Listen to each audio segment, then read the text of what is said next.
हमारे साथ निरंजन जी जुड़ चुके हैं। निरंजन जी, कैसे देखें इसको, मुख्यमंत्री और मौजूदा मुख्यमंत्री और पूर्व मुख्यमंत्री के बीच में जो आरोप प्रत्यारोप चल रहा है?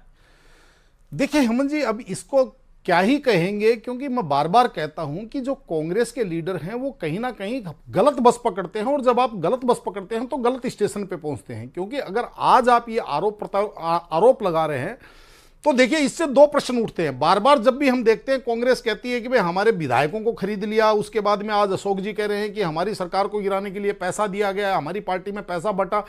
तो क्या आप ये कहना चाहते हैं कि कांग्रेस के अंदर जो भी लोग आते हैं वो मंडी से जाकर के बैठते हैं, वहां उनके विधायक जो हैं वो बिकने के लिए अपनी बोली और अपना भाव लगाते हैं? दूसरी तरफ अशोक गहलोत जी अब स्वयं मुख्यमंत्री थे, उनके पास गृह मंत्रालय उनके पास था, तो उस समय उन्होंने जांच करवा करके और इन लोगों को जेल क्यों नहीं भेजा इस षड्यंत्र में जो शामिल थे? मतलब आप अपने ही ऊपर कोई प्रश्न चिन्ह लगा रहे हैं कि इसका मतलब आप योग्य मुख्यमंत्री नहीं थे, इसका मतलब ये हुआ।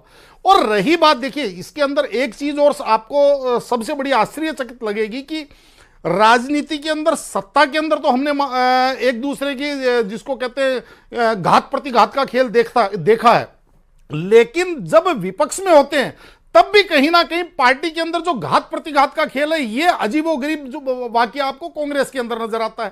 तो कहने का तात्पर्य ये है कि अशोक गहलोत जी अपने आप को कहते हैं जादूगर हैं। अब ये समझ नहीं आ रहा कि वो इस तरीके की बातें करके कौन सा नया जादू को बखेर रहे हैं। तो अब वो तो आने वाले समय में उन्हीं के द्वारा ये चीज बताया जाएगा।